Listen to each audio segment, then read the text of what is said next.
जियो news पर आप तफसीलात देख रहे थे। इस्लामाबाद, रावलपिंडी, लाहौर, पेशावर, कोयटा, सवाबी, बहालपुर, डेरा गाजी खान, मियांवाली, खानेवाल, स्कर्दू, चिलास, पाराचनार, करक और कश्मीर समेत मुल्क के बेशतर शहरों में ज़ल्ज़ले के शदीद झटके महसूस किए गए हैं। इब्तिदाई तौर पर पाकिस्तान में ज़ल्ज़ले की शिद्दत 6.8 रिकॉर्ड की गई है, जबकि खित्ते में जो ज़ल्ज़ला आया है उसकी शिद्दत 7.7 बताई जा रही है। क्या इस वक्त सूरत हाल है? इस्लामाबाद से अहमद सुबहान, लाहौर से मियां आबिद। इस्लामाबाद से अहमद सुबहान से हम पहले बात करेंगे। जी अहमद सुबहान, बताइएगा। पाकिस्तान मेट्रोलॉजिकल डिपार्टमेंट की जानिब से ज़ल्ज़ले की जो शिद्दत है और उसकी जो गहराई है वो जारी कर दी गई है और 6.8 शिद्दत का ये ज़ल्ज़ला 9:47 पर आया, जो कि अफगानिस्तान की जो हिंदू कश रीजन है उसमें आया। और इसकी जो ज़ल्ज़ले की जो गहराई है, ज़मीन में जो डेप्थ है वो 70 किलोमीटर बताई जा रही है, जिसके 180 किलोमीटर बताई जा रही है। ज़ल्ज़ले की शिद्दत से पूरा खित्ता मुतासर हुआ है। अफगानिस्तान, इंडिया, चाइना, पाकिस्तान और पाकिस्तान के तमाम नॉर्थ जो है इसमें ये ज़ल्ज़ले की शदीद झटके महसूस किए गए। तकरीबन ये 7 से 10 सेकंड तक ये ज़ल्ज़ले के शदीद झटके महसूस किए गए, जिसमें जो हमारा मुकम्मल तौर पर खैबर पख्तूनख्वा का जिला जो सूबा है, पंजाब का तकरीबन मुकम्मल सूबा जो कि नॉर्थ रीजन है, जिसमें लाहौर से ऊपर रावलपिंडी, इस्लामाबाद, लाहौर, कश्मीर के तमाम एरियाज, आज़ाद जो मरी है। और इस वक्त इस्लामाबाद में कोई ऐसे नुकसानात की कोई खबर नहीं है अभी तक? अब तक रावलपिंडी, इस्लामाबाद दोनों ही अज़्ज़ा में जो रेस्क्यू 1122 और जो रेस्क्यू 15 है, पुलिस का जो हेल्पलाइन है, इन दोनों पर ताहाल अल्हम्दुलिल्लाह किसी भी किस्म के नुकसान की इत्तला नहीं पहुंची। लेकिन कुछ छोटे मोटे नुकसान जरूर हुए हैं, जिसमें मुख्तलिफ जो शहरी हैं उनसे आप पता लग रहा है आहिस्ता आहिस्ता के जो घरों में या मुख्तलिफ जगहों पे जो वॉल हैंगिंग थी, इस तरह की चीजें जो दीवारों पे अटकी हुई थी, वो यकीनन गिरी हैं। उससे तो कुछ मामूली नुकसान हुआ है, लेकिन किसी भी किस्म का बड़ा कोई नुकसान ताहाल अल्हम्दुलिल्लाह रिपोर्ट नहीं हुआ। मैं मियां आबिद से भी जानना चाहूंगा। मियां आबिद, कहा जा रहा है कि शिद्दत से भी आया और तवील दौरानिया का भी था, सब महफूज है? लाहौर में किसी नुकसान की तो कोई ऐसी इतलात नहीं है? जी शाहजेब, जैसा कि आपने बताया कि इसके जो को हिंदू कश जो है वो मरकज था ज़ल्ज़ले का, जहाँ पे 7.7 शिद्दत थी, लेकिन पाकिस्तान में 6.8 जो महकमा मौसमियात ने हमें इतला किया कि 6.8 थी। तो पूरे पंजाब में जो है वो ज़ल्ज़ले के झटके महसूस किए गए और 9:47 पे जो झटके आए ये इतने तवील थे कि पूरे 55 सेकंड जो है ये ज़ल्ज़ले के झटके महसूस किए जाते रहे और लोग जो सोए हुए थे वो उठकर घरों से बाहर निकल आए और कलमा तैयबा का वेट करते रहे।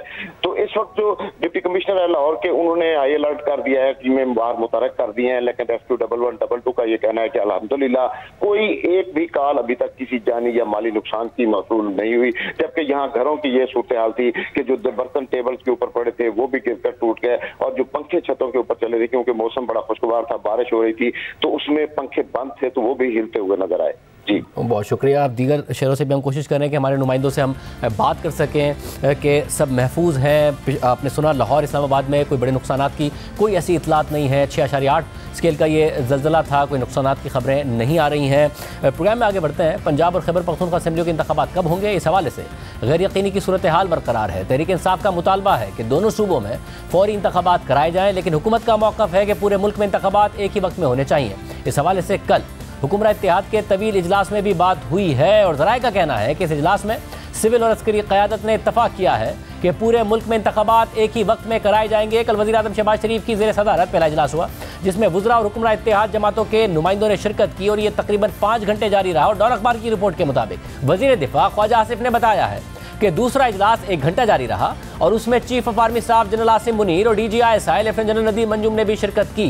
डॉन अखबार के मुताबिक इजलास में हुक्काम ने इस बात पर इत्तफाक किया कि कौमी और सूबाई असम्बलियों के इंतखाबात एक साथ होने चाहिए। गुज़िश्ता रोज़ हुकूमती इत्तेहाद के इजलास में यह फैसला भी किया गया है कि 22 मार्च को यानी कल पार्लियामेंट का मुश्तरका इजलास बुलाकर रियासती अमलदारी यकीनी बनाने के लिए अहम फैसले किए जाएंगे। इजलास में इत्तफाक किया गया कि एक मुल्क में इंसाफ के 2 मयार कबूल नहीं हैं। इमरान खान और उनके साथियों से सलूक से पलड़े बराबर न होने का तासुर मजीद गहरा हो रहा है। इजलास के शुरका ने साबिक चीफ जस्टिस साकिब निसार और PTI के वकील ख्वाजा तारिक रहीम की ऑडियो लीक को तशवीशनाक करार देते हुए मरियम नवाज शरीफ के बारे में घटिया गुफ्तगू की भी मजम्मत की। इस पर रद्दअमल देते हुए फवाद चौधरी ने ट्विटर पर लिखा है कि हुकुमरान इत्तेहाद की मीटिंग के नतीजे में एक मज़े का खेज प्रेस रिलीज सामने आई है। डमी पार्लियामान का मुश्तरका इजलास बुलाकर अवाम के हुकूक को पामाल करने की कोशिश जारी है। मुल्क में आइन को ख़त्म करके एक ऐसा ग्रुप मुसल्लत कर दिया गया है जिसकी अवाम में कोई हैसियत नहीं है। अवाम से खौफजदा गिरोह सिर्फ जबर पर कायम है। 2 दिनों से तहरीक इंसाफ के 500 से ज्यादा अरकान हिरासत में लिए गए हैं या छापे मारे गए हैं। इन जालिमों के खिलाफ अवाम के सब्र का पैमाना लबरेज हो रहा है। आखिरी धक्के के लिए तैयारी कर लें। अगर इमरान खान या तहरीक इंसाफ पर पाबंदी लगाने की कोशिश हुई तो ऐसा रद्द अमल आएगा जो आप सोच नहीं सकते। इसी सियासी तलखी के माहौल में आज एक और पेशरफ भी हुई है। इंतखाबात से मुतालिक सियासतदानों को ऑल पार्टीज कॉन्फ्रेंस पर आमादा करने के लिए सिविल सोसाइटी के वफ्द ने आज इमरान खान से मुलाकात की है, जिसके बाद फवाद चौधरी ने कहा कि इमरान खान ने APC की तजवीज़ से इत्तफाक किया है। ये इमरान खान साहब से मिले हैं, इनका एक ही नुकाती एजेंडा था कि ऑल पार्टीज़ कॉन्फ्रेंस हो जिसमें आइंदा इंतखाबात के ऊपर जो इख्तलाफात हैं उनके ऊपर गुफ्तगू होनी चाहिए। इमरान खान ने और तहरीक इंसाफ ने इनकी तजवीज़ से बिल्कुल जो इत्तफाक किया है। इसके अलावा इमरान खान की इस्लामाबाद जुडिशल कॉम्प्लेक्स में पेशी के मौके पर पैदा होने वाली सूरत हाल में पुलिस और अदालत पर हमलों की तहकीकात के लिए मुश्तरका तहकीकाती टीम बनाने का फैसला किया गया है। ज़राए के मुताबिक JIT बनाने का फैसला इत्तेहादी जमातों के इजलास के फैसले की रोशनी में किया गया है और इस हवाले से हाई पावर्ड मुश्तरका तहकीकाती टीम बनाने की समरी तैयार कर ली गई है।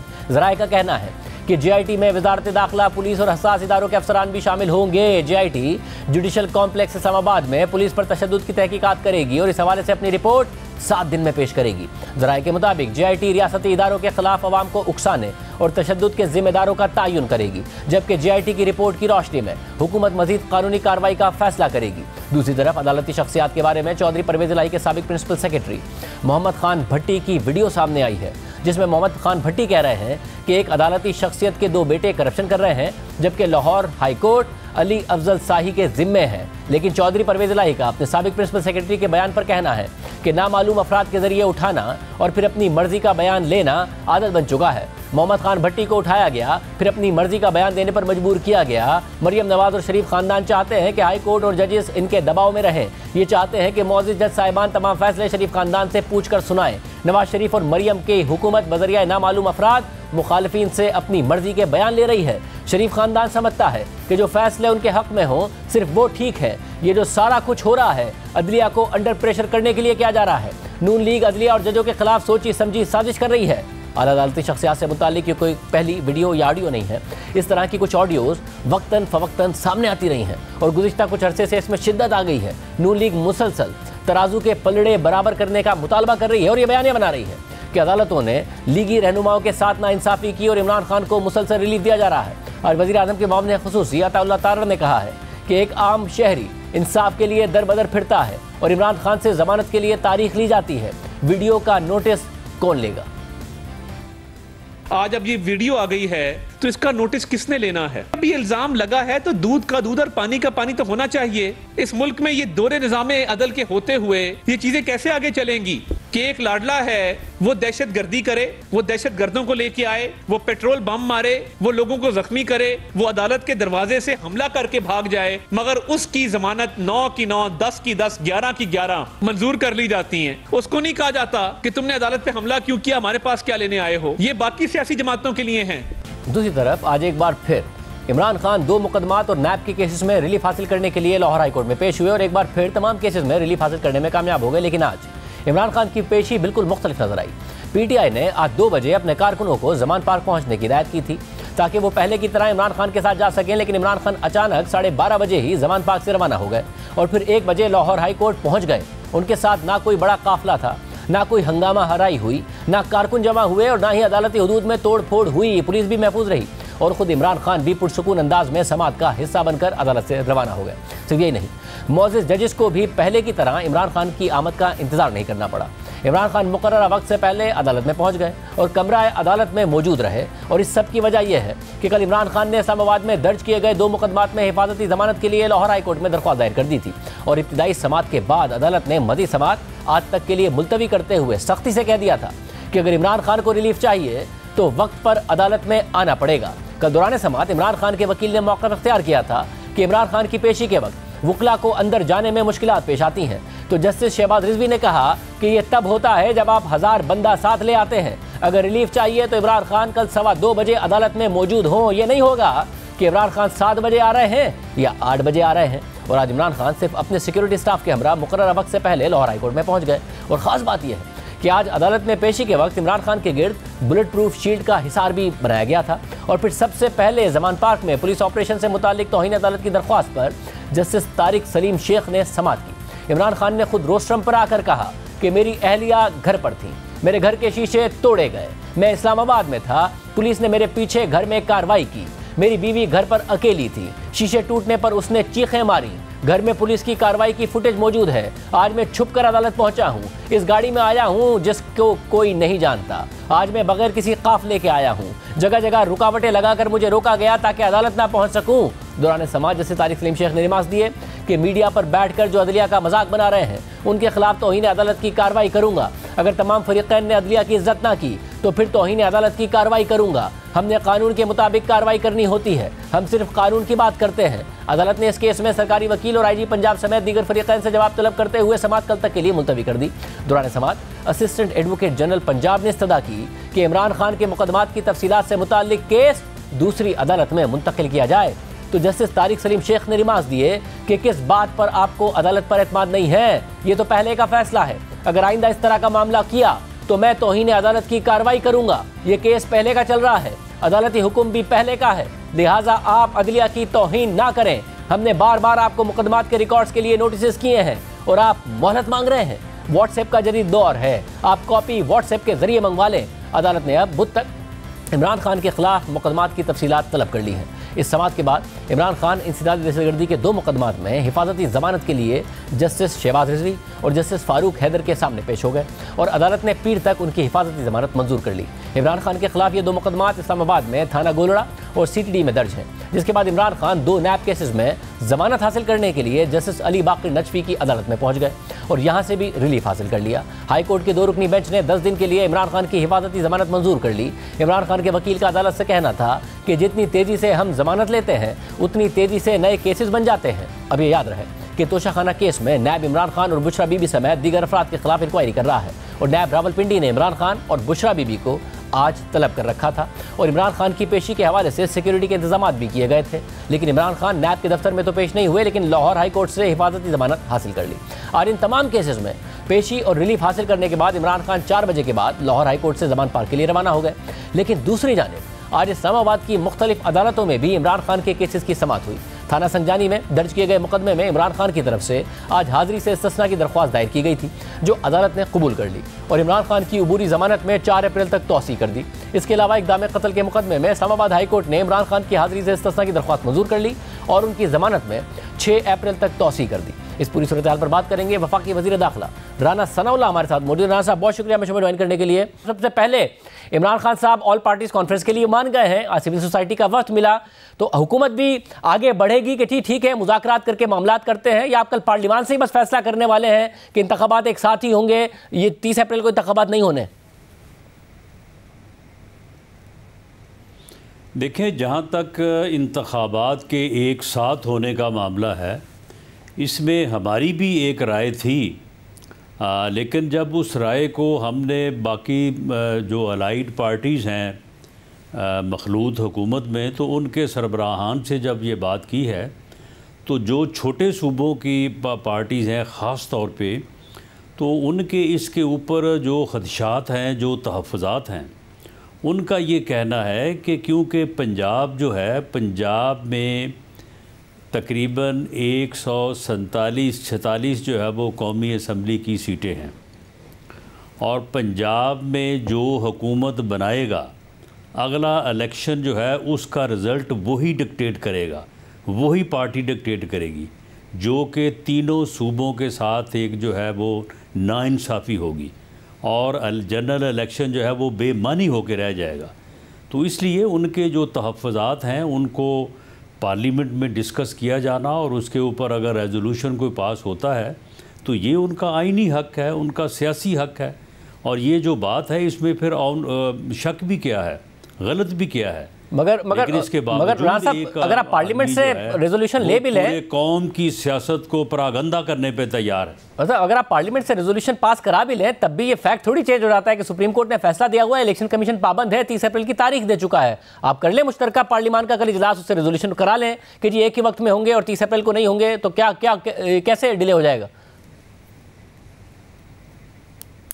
नहीं, सुप्रीम कोर्ट जो फैसला दे चुका है या इलेक्शन कमीशन जो फैसला कर चुका है वो को क्या हरफ आखिर है? क्या वो कोई जो है वो कोई ऐसी बात है कि जो लिखी गई है और दोबारा जो है वो उसमें तरमीम नहीं हो सकती? सुप्रीम कोर्ट अपने फ़ैसले को रिव्यू कर सकता है, इलेक्शन कमीशन अपने फ़ैसले को रिव्यू कर सकता है, पार्लियामेंट जो है वो इस बारे में अपनी राय का इजहार कर सकती है। और जब एक ऐसी सूरत होने जा रही है, एक ऐसा इलेक्शन होने जा रहा है जो इस मुल्क में फितने और फसाद का बायस बनेगा, जो इस मुल्क में अफरा तफरी और अनारकी लाएगा, तो उसके ऊपर क्यों नहीं नज़रसानी होनी चाहिए? हम तो इस बारे में ज़रूर बात करेंगे। बाकी ये है कि होता है नहीं होता, अगर नहीं होगा तो कम से कम हम रिकॉर्ड पे तो होंगे ना कि हमने ये बात जो जिस हालात में मुल्क गया है, अगर आज मुल्क जो है वो इकनॉमिकली तबाही और बहरान का शिकार है, तो फिर ये बात रिकॉर्ड पे है कि इस प्रोजेक्ट को जब लाया जा रहा था, इमरानी प्रोजेक्ट को, तो उस वक्त भी लोगों ने कहा था कि ये इस मुल्क की तबाही का बायस बनेगा, और वो तबाही जो है वो अब सबके सामने है। सर, मगर इसमें मसला ये है कि आप कल पार्लियामेंट से एक करारदाद मंजूर करेंगे और सुप्रीम कोर्ट से अपने फैसले को रिव्यू करने की उसमें करारदाद होगी वो कि जी आप रिव्यू करें। देखिए, अब ये मैं तो नहीं कह सकता, ये कल पार्लियामेंट का इजलास जो है उसमें ये चीज़ जो है वो ज़रूर ज़ेरे बहस आएगी। और इसमें जो पिछले दिनों में यानी जिसमें कोई तकरीबन पिछले 2 हफ़्तों से इमरान ने जो एक ऐसी कैफियत पैदा की हुई है कि जिसमें गुंडागर्दी है, जिसमें जो है वो अदारों के सरबराहों पे, पुलिस पे जो है वो हमले किए और करवाए जा रहे हैं, और हालात को जो है वो एक अफरा तफरी की तरफ ले जाने की कोशिश की जा रही है। ये सारी चीज़ें जो हैं इनका पार्लियामेंट में पेश होना, इनके ऊपर डिस्कशन होना, पार्लियामेंट के राय का इजहार होना जो है ये बड़ा ज़रूरी है। अच्छा, मगर आपसे एक सिचुएशन संभलती नहीं है, आप दूसरा सिचुएशन क्रिएट कर देते हैं। आज मोहम्मद खान भट्टी परवेज़ इलाही के जो सेक्रेटरी रहे हैं, अब वो गिरफ्तार हैं, सबको पता है। अगर अब गिरफ्तारी के अंदर से उनकी एक वीडियो लीक हो, वीडियो लीक में वो जजेस पर इल्ज़ाम लगा रहे हो, सर्विंग जजेस पर, सुप्रीम कोर्ट के और लाहौर हाई कोर्ट के चीफ जस्टिस पर, और उसके बाद मुतालबा कर रहे हो कि जिसकी तहकीकात होनी चाहिए। इस वीडियो की अहमियत क्या है? अंडर कस्टडी है बंदा, आप लोग एक नया पिंडोरा बॉक्स खोल रहे हैं। शाहजेब, इसकी क्या अहमियत है या क्या अहमियत नहीं है, इसको कोई किस तरह से समझे और ना समझे, उसने जो बात की है एक एक लफ्ज़ जो है वो सच है। आप पूरे पंजाब से, पूरे लाहौर से पूछ लें। आखिर देखें, मैं एक बात करता हूँ तो उस बात की एविडेंस जो है वो लोगों में मौजूद होती है या नहीं होती। बात सुनते ही लोग ये कह देते हैं कि ये बात तो बिल्कुल गलत है, ये हो ही नहीं सकता, और बात सुनते ही लोग कह देते हैं कि ये तो 100% दुरुस्त है। मोहम्मद खान भट्टी ने जो बात की है, लाहौर का बच्चा, लाहौर हाई कोर्ट, लाहौर बार का एक एक फ़र्द जो है वो ये जानता है कि ये 100% दुरुस्त है। राना साहब, मगर राना साहब, लोगों के इस तासुर से फर्क नहीं पड़ता, और मोहम्मद खान भट्टी का बयान एविडेंस नहीं है, बंदा अंडर कस्टडी है। जब अंडर कस्टडी है तो ये इसका मतलब है कि प्लान करके ये बयान निकलवाया गया है जिसमें जजेस के नाम लिए गए हैं। कोई एविडेंस है तो आगे बढ़ी है, आप सुप्रीम जुडिशल काउंसिल में सुप्रीम कोर्ट खुद चली जाए, हुकूमत खुद चली जाए। मगर ये इस तरीके से बयान जब आप लीक कर रहे हैं और उसके बाद तहकीकात का मुतालबा कर रहे हैं, और सोने पे सुहागा ये कि अताउल्लाह तारड़ से प्रेस कॉन्फ्रेंस कराते हैं, पीटीवी दिखाता है, फिर प्राइवेट चैनल दिखाते हैं, तो पेमरा प्राइवेट चैनल्स को नोटिस भेज देता है कि क्यों आप लोगों ने ये दिखाया है। ये इस हुकूमत की कोई ना कोई सिंक्रोनाइजेशन है, कोई सिमत है इस हुकूमत की या नहीं है?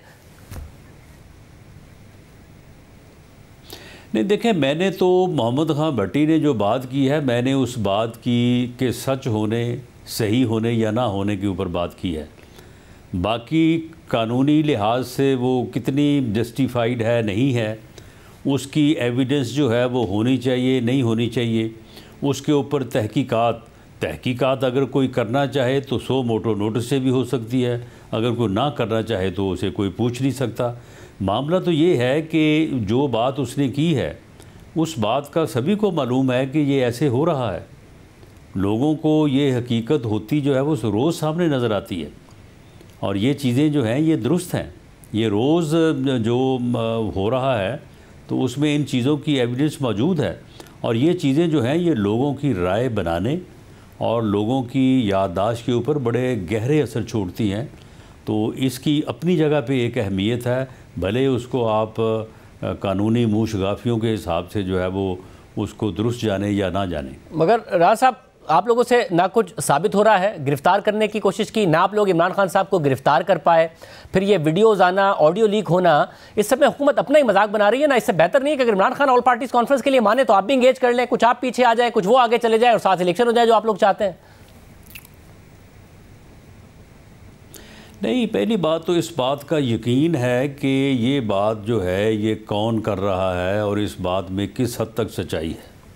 इससे पहले भी जब एक दो मरतबा आप जैसे साहिबान ने मशवरा दिया या ये कहा कि जी देखें वो बात करनी चाहता है, और उसके बाद जैसे ही हमारी तरफ से कोई बात हुई तो आगे से गालियाँ शुरू हो गई कि तुम होते कौन हो, तुम्हारी औकात क्या है कि मैं तुम्हारे साथ वो बैठूं, मैं तो तुम्हारे साथ बैठने से बेहतर पहले मर जाऊं। तो ये रवैया उनका आज तक रहा है। अब एक चलती चलाती बात के ऊपर जो है वो हम ये जो है वो ये तवक्को लगा के जो है वो बैठ जाएं। अगर वो इस बारे में सीरियस हुआ, कोई उसने इंसानों वाला रवैया अपनाया जो कि आज तक उसने नहीं अपनाया, तो उसके ऊपर पीडीएम की लीडरशिप या पीएमएलएन की लीडरशिप जो है उसके ऊपर जो है वो बात करेगी। बाकी जहाँ तक आपने गिरफ़्तारी की बात की, जी आप गिरफ़्तार कर नहीं सके, ये आखिर गिरफ़्तार इसने हो ही जाना है। गिरफ़्तारी से जो है ना ये बकरे की माँ कब तक खैर बनाएगी। बाकी ये रही बात साहब नहीं है ना आपके बस का, एक तो उन्हें अदालत से भी रिलीफ मिल जाता है, और जब आपके पास जब नाकाबिल ज़मानत वारंट होता है और आपके पास रीज़न होता है, आप तब भी नहीं गिरफ्तार कर पाते हैं। आप लोग यहीं तक रह गए। अब ऐसा तासुर है कि जिन चीज़ों के खिलाफ आप बोलते थे, एक पुलिस स्टेट आप बना रहे हैं। आप या तो सिद्दीक जान को उठा लेते हैं कि जिससे शेल बरामद करना है, या फिर हसन नियाजी अपनी बेल करा के निकलता है तो एक और मुकदमा बना के फंसा लेते हैं कि जिसने पुलिस को धमकी दी है। यही कामों में लग गए। ऐसा लग रहा है पुलिस स्टेट बन रही है, एक फाशिस्ट गवर्नमेंट है जो कि इस तरीके से चल रही है। नहीं शाहज़े, पुलिस स्टेट कैसे बन रही है? पुलिस को तो मारा जा रहा है, पुलिस की तो गाड़ियों को जलाया जा रहा है, पुलिस जो है वो वारंट लेके तामील के लिए जाती तो आगे से उनका सर फोड़ा जा रहा है। मामला ये है कि इसने जो है वो ये यानी इसकी ये साजिश है या इसने ये तरीका का अपना। आप मुझे बताएं कि ये 2 मरतबा पहले हाई कोर्ट गया है, तो जी मैं क्या करूं जी, बंदे बहुत आ जाते हैं जी, लोग आ जाते हैं, मैं पेश नहीं हो सकता, मैं जो है वो लोग मुझे घेरा डाल लेते हैं। आज ये गया है चोरों की तरह हाई कोर्ट में, तो आज इसके साथ बंदे क्यों नहीं गए? आज वहाँ पे क्यों रश नहीं पड़ा जी? मामला ये है कि ये दानिस्ता तौर पे अपने घर के बाहर इसने लोगों को इकट्ठा किया हुआ है कि मेरे ख़िलाफ़ कोई एक्शन हो तो यहाँ पे लोग मरें, यहाँ पे खून बहे, लोगों को साथ लेके जाता है, अदालतों के ऊपर हमलावर होता है ताकि वहाँ पे बदअमनी हो, वहाँ पे ऐसे हालात हों कि वहाँ पे जो है वो मुझे पेश ना होना पड़े, मेरे ऊपर फ़र्ज जुर्म लगे। तो इसलिए जो है ये इस किस्म की हरकतें जो है ये दानिस्ता तौर पे करता है। मगर उन दानिस्ता चीज़ों में मैं कह रहा हूँ ना कि जब आपके पास इस बात का सबूत है, नाकाबिले ज़मानत आपके पास वारंट था, आप तब भी उनको गिरफ्तार नहीं कर पाए। आप कारकुनों को तो गिरफ्तार कर लेते हैं, कारकुनों के ऊपर तो क्रैकडाउन आप बाद में कर लेते हैं, खान साहब को नहीं आप गिरफ्तार कर पाए ना। वो गए थे, उन पर फर्द जुर्म आयद होनी थी, और फर्द जुर्म तो क्या आयद होती, गाड़ी में उनकी फिर बाद में हाजिरी लगी है और फर्द जुर्म से मामला अब काबिल समात पर चला गया है 30 मार्च को। तो इसका क्या तासुर है? इससे क्या तासुर लिया जाए कि खान साहब भी कामयाब हो रहे हैं ना अपनी हिकमत अमली में? ऐसी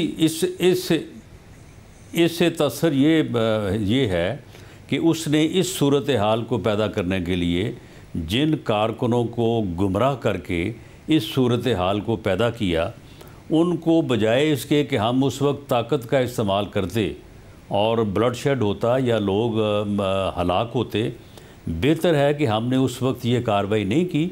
अब उसके बाद उन सब को जिन्होंने इस सूरत हाल को इस तरह से बिगाड़ा, उनको जो है वो गिरफ़्तार किया जाएगा, कानून के कटहरे में लाया जाएगा, और आहिस्ता आहिस्ता ये सूरत हाल सामने आ जाएगी कि इंशाअल्लाह ताला फिर इसको गिरफ्तार भी कर लिया जाएगा। मगर आप इस सब में जो मैं बात कर रहा हूँ आपसे, कि ऐसा तो लगता है कि हुकूमत अब अपनी पावर इस्तेमाल करने की कोशिश कर रही है और वो भी नहीं कर पा रही है, अदालती अहकामात हो उस पर भी नहीं अमल कर पा रही है, और सियासत आपसे की नहीं जा रही है। नवाज शरीफ साहब सीन से गायब हैं, और इलेक्शन अगर होते हैं 30 अप्रैल को तो इमरान खान साहब ने तो फिर पंजाब में स्वीप ही कर रहे हैं ना राना सनाउल्लाह साहब।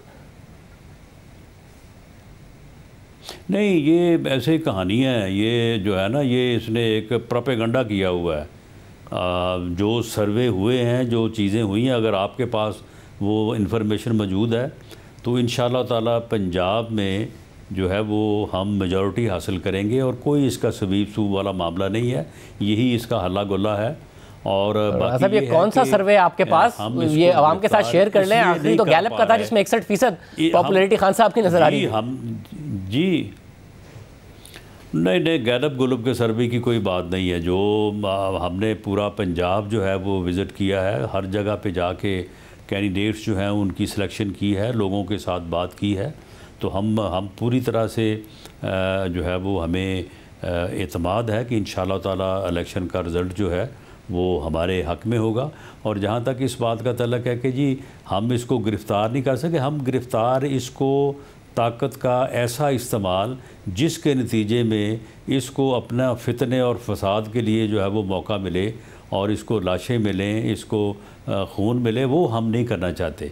उस तरीक़ाकार के बग़ैर इसको गिरफ़्तार करना चाहते हैं और उसमें हम कामयाब रहेंगे। अच्छा, मगर अब रह क्या गया जिसमें आप गिरफ्तार करेंगे? उन्होंने केसेस में ज़मानत ले ली है, जिस एक केस में आपके पास नॉन बेलेबल वारंट थे उसमें आप गिरफ्तार कर नहीं सके, वो वारंट मनसूख हो चुका है, अब कैसे गिरफ्तार कर लेंगे और किस केस में कर लेंगे? नहीं, बहरहाल इसको जो है वो गिरफ़्तार करने के जो है वो तरीक़े मौजूद हैं, और जिस दिन करेंगे तो कानून के मुताबिक ही करेंगे इंशाअल्लाह। बहुत शुक्रिया। राना सनाउल्लाह साहब हमारे साथ मौजूद थे। आज सीनियर साहब सुहेल बड़ाई साहब ने मुलाकात की इमरान खान साहब से। क्या इमरान खान साहब सोच रहे हैं कि वो मुज़ाकरात के लिए उन्होंने हामी भरी है? बात करेंगे ब्रेक के बाद मुझसे। अब से कुछ देर पहले मुल्क के बेशतर शहरों में ज़लज़ले के झटके महसूस किए गए हैं। 6.8 स्केल का ये ज़लज़ला था, मगर नुकसानात की कोई इतलात नहीं सामने आई है। महर साहिबजाद खान डीजी मेट हमारे साथ इस वक्त मौजूद हैं। महर साहब, बहुत शुक्रिया शो में ज्वाइन करने के लिए। ज़लज़ले का ज़ाहिर बहुत शिद्दत से झटके महसूस किए गए, क्या तफसीलात हैं आपके पास अभी इस हवाले से? ये ज़लज़ले की शिद्दत जो है रेक्टर स्केल पे इसकी शिद्दत 6.8 है, और ये ज़ेरे ज़मीन इसका जो है वो 180 किलोमीटर ज़ेरे ज़मीन है, और ये इसका एपिसेंटर जो है वो हिंदू कुश जो है रीजन है हमारा अफगानिस्तान में, वहाँ पे ये इसका है।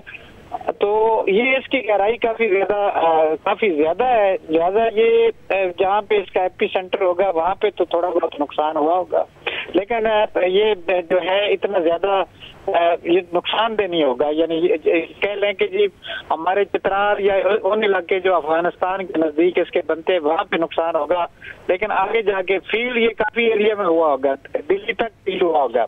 लेकिन ये है कि इतना चूंकि गहराई इसकी काफी ज्यादा है, इस वजह से को थोड़ा सा बचत लगती है कि बचत हो जाएगी।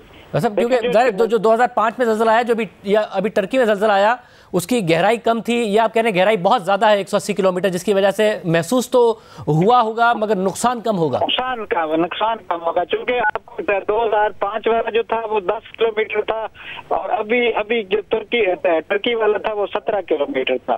तो इस लिहाज से गहराई इसकी काफी थी, और ये इलाका एक्टिव है, यहाँ पे ज़लज़ले आते रहते हैं, कोई ऐसी बात नहीं है। तो ये डेप्थ के हिसाब से जो है ना ये थोड़ा सा इसका है कि जी ये ज्यादा होगी, ज्यादा है तो इतना खतरनाक नहीं होगा। बहुत शुक्रिया, तफसीलात आपने सुनी। प्रोग्राम में ब्रेक शामिल करते हैं। आज सीनियर साहब सुहेल बड़ाई साहब इमरान खान साहब से मिले। खान साहब क्या सोच रहे हैं? मुज़ाकरात के लिए मानकर से बात करेंगे के बाद। सिविल सोसाइटी के एक वफ्द की मुलाकात हुई इमरान खान साहब से। वो ऑल पार्टीज कॉन्फ्रेंस के हवाले से तो मान गए हैं, इस वक्त इमरान खान सोच क्या रहे हैं? उस वफ्द में मौजूद थे सीनियर साहब सुहेल बड़ाई साहब। बड़ाई साहब, बहुत शुक्रिया शो में ज्वाइन करने के लिए। बड़ाई साहब, ज़ाहिर है बहुत कुछ हो गया है। अब इमरान खान साहब बहुत गुस्से में भी नज़र आते हैं जब वो अपनी प्रेस टॉक कर रहे हैं, अपनी तकारीर कर रहे हैं। क्या सोच रहे हैं इमरान खान साहब? आज क्या बात हुई? ये इमरान खान साहब यही चाहते हैं कि वो, उनका कहना है कि मैं तो बिल्कुल पुरअमन रहा हूँ, मैंने वायलेंस नहीं की, मैं रोकता रहा हूँ, मैंने रैलियाँ मनसूख की हैं, मैंने जब भी कोई ऐसा मौका आया कोशिश की है कि लोगों को पुरअमन रखूँ। और लेकिन इसके बावजूद मेरे से वायलेंस की जा रही है, मुझे मारने की कोशिश की जा रही है। और वो चाहते हैं कि जो मेरा तो एक ही मुतालबा है कि इलेक्शन करवाए जाएं, और इसके लिए ना फ़ौज मान रही है ना इसके लिए हुकूमत मान रही है। दोनों तरफ से उन्हें कोई जवाब मुस्बत नहीं मिल रहा, और वो समझते हैं कि दोनों उन्हें इलेक्शन नहीं देना चाहते और ना ये टाइम पे इलेक्शन करवाना चाहते हैं।